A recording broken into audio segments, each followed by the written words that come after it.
Okay, alright. Welcome back to my YouTube channel. I'm Mandis Vlog. Nako, matindi. Ito mga kaibigan. Ngayon no ay nakakulong na diyan sa NBI Bilibid Prison sa Muntinlupa. Itong si Senyor Aguila at iba pa niyang kasamahan. Subalit lumalabas sa investigasyon diyan po sa Senado. Ang tinuturong utak di umano ay itong si Mamerto Galaneda. Naku po, iyan ang ating tatalakayin at marami pang iba. Laman ng video na yan. At kung bago pa lang po kayo sa aking maliit pa na YouTube channel, inaanyayahan ko po kayo. Please subscribe. Sabay-sabay po nating i-like ang video na ito kung nagustuhan nyo po. Ako'y muling nakikiusap mga kaibigan kung pwede lang ho. Patapusin po nating panoorin ang kabuuan ng vlog na ito at nang sa ganon, lubos po nating maunawaan. Heto na! Samahan niyo po ako, mga kaibigan.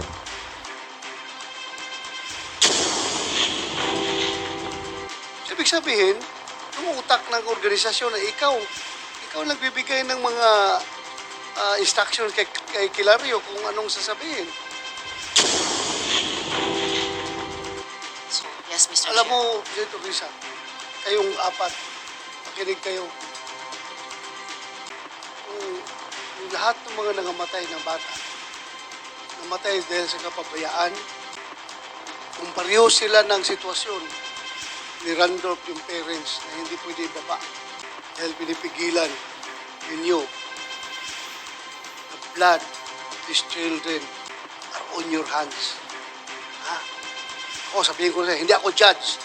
Hindi ako judge, pero ako'y ordinaryong tao lang. Sabihan ko kayo ngayon lang, ngayon pa. Ako nangamatay yung mga bata na yon, kadaming bata doon na nakalibing dahil sa kapabayaan, dahil hindi nadala sa ospital. Paprangkahin ko kayo, kayong mananagot doon. Bakit namatay yung mga bata? Dahil pinipigilan ninyo na bumaba at pumunta sa ospital. Mr. Galaneda, please, kung meron kang gusto sabihin, sagutin mo ako.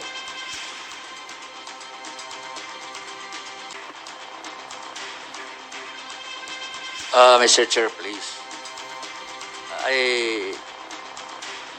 I cannot understand why parang sinasabit ako ng kung ano man ang hapla nila. Kasi wala akong kaalam-alam kung ano mga operation doon. Sinasabi, tinuturo na si Aguila. Anong role ko? Mr. Galaneda, sinabi nito na pag ikaw may sakit, si Jerez Kilario, binibigyan mo ng papel para basahin during the meetings. So, ibig sabihin, yung utak ng organisasyon na ikaw nagbibigay ng mga instruction kay Kilario kung anong sasabihin. I'm sorry, Mr. Chair, definitely no. Because if they believe na Senyor Aguila is God, why should I dictate God? It is powerful. That is a mere declaration. So meaning, pinaubaya mo na kay Senyor Aguila lahat. Wala akong Because alam. he is God. Wala akong alam. Wala akong alam. I am just saying that kung naniwala na sa Senyor Aguila is God, he should not be dictated by anybody. Mr. Chair. Kaya nga, I am very sorry for that information. That is Well, a you are mere the Vice declaration. President of Senyor Aguila, the President who is considered by these people as your God.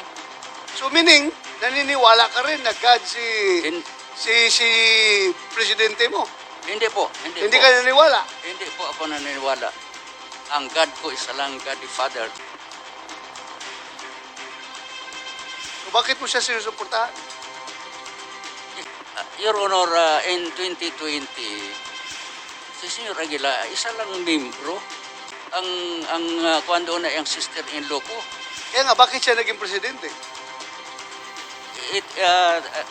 I-explain na namin nung una na on Sandali lang, you just answer my question. Ha? Was he elected by all the members of his BSI or was he appointed? If Ah. he was appointed, by whom? Originally, he was recommended by our former president Recommended. to succeed him. And later on, he was elected during our special assembly. Special Assembly. Elected by all the members of SBSI, you mean to say? Yes po, yes po. So by popular vote of all the members of SBSI, siya ang naging presidente, Yes, during the time, I think that was on July 1, 2021. including you as the vice president. Yes, in You were fact, also elected. yes, Mr. Chair. In fact, I was not willing because, I am, during that time, I've been suffering from high blood and then also from my kidney disease. So I was quite weak at the time and even until now. So what made you concede to the decision? You were not willing initially. So what made you concede to the As Vice decision? President. Ha? As Vice President, oo. So bakit ka pumayag? Ayaw mo man kaya? They were insisting because I was formerly the secretary. And sabi nila na you just accept this. Anyway, Vice President man lang, wala naman kayong function. Especially, So, tanongin kita, did it cross in your mind that nagdududa ka na si Jerry Esquilario is only 23 years old. Siya ang naging presidente. Ako matanda na ako, kumpleto ako sa kaalaman, I am well educated, bakit vice presidente lang ako? Did it cross your mind? actually, I was thinking on that, but because of my physical condition, I don't care whoever will be elected. Jerens, di ba sinabi mo noon na ayaw mo sana, pero inilik ka, kaya okay ka na lang, naging presidente. Kasi wala na pong magawa. That's why, ha, paminaw mong apat, makinig kayo. That's why kinaklaro natin ito because we are looking for responsibilities here and accountabilities. Because you are the president of SBSI, ikaw ang tinuturo. So, liabilities ninyo, kung anong mangyari sa organisasyon ninyo, pananagutan nyo yan. Kaya, tinatanong ko kayo ngayon, ikaw, sabi mo, hesitant kang tumanggap, pero bakit ka tumanggap? Sige nga, anong rason, bakit mo tinanggap? Ayaw mo man kaya, dahil bata ka pa. Bakit mo tinanggap? Dahil sabi na ni Roberto Galanita, may recommendation ni gaya ng sinabi ni Roberto Galanita na recommendation ni Rosalina Tarok at narinig ko yung pag-kumindan niya. Kaya nga, panay-panay ako nagtanggi pero wala akong magawa dahil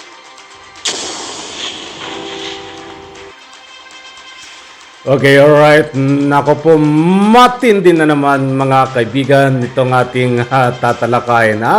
Malapit na ang Pasko. Ilang tulog na lang ho, advance Merry Christmas dahil malapit na ang Pasko. Subalit itong si Senyor Aguila at iba pa nilang mga kasama ay diyan ho na lamang magpapasko. Diyan magpapasko. Sa ika nga po kulungan na talagang deserve po naman nila. Sa lahat ho ng hindi pa nakakaalam, mga lalong-lalo na itong mga bago kong subscribers, ito pong si Senyor Aguila at 12 pa niyang mga kasamahan ay inaresto po at ikunulong diyan sa NBI Bilibid Prison sa Muntinlupa. At kita mo, talagang nabilibid agad, di ba? Yan ang isang uri na ika nga po'y pagbabayad ng kasalanan. Okay, paunawa lang diyan sa rolling ng video ay yan po ang nakaraan na naganap na second hearing diyan sa Senado. Ilang minuto lang bago sila arestuhin diyan sa Senado. Sapagkat si Senyor Aguila ay pagkatapos ng hearing ay inaresto ng mga alagad ng batas. That's why nakakulong po diyan sa NBI Bilibid Prison sa Muntinlupa. Kayo ho ba, mga kaibigan? Gusto ko lang kunin ang inyong public opinion dahil dito sa takbo. Bago makulong ho itong si Senyor Aguila, diyan ho sa tuno at takbo ng investigasyon ay diretsahan na sinabi ni Senador Bato na ang tinuturong utak dito ay si Senyor I'm very sorry, ay itong si Mamerto Galaneda at pawang tagasunod lang itong si Senyor Aguila.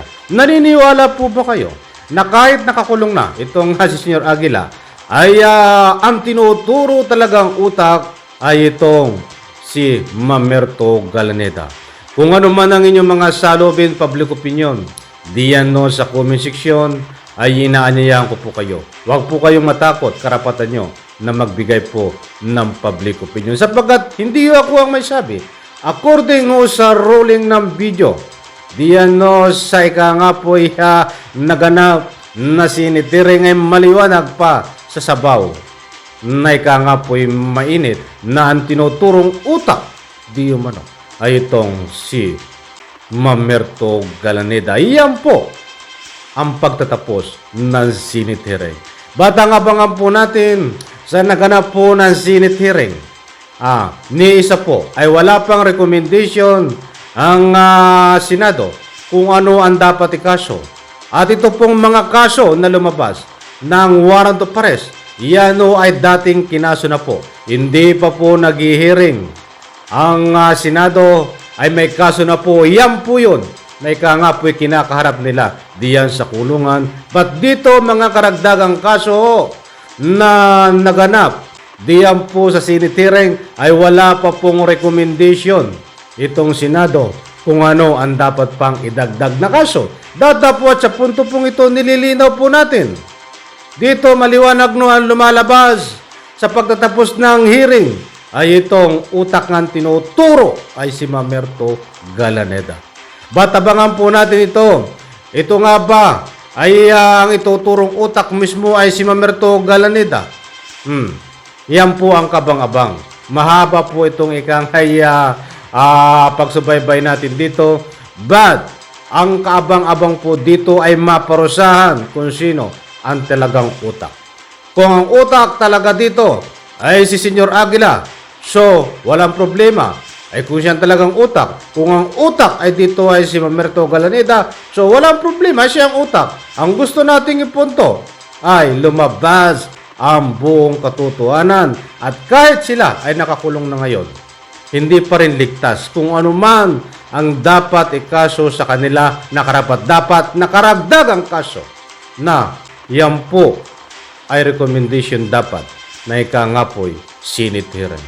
Sapagkat kung walang recommendation po ang Senate hearing, ay useless so ang kanilang ginanap na Senate hearing. Puro hearing.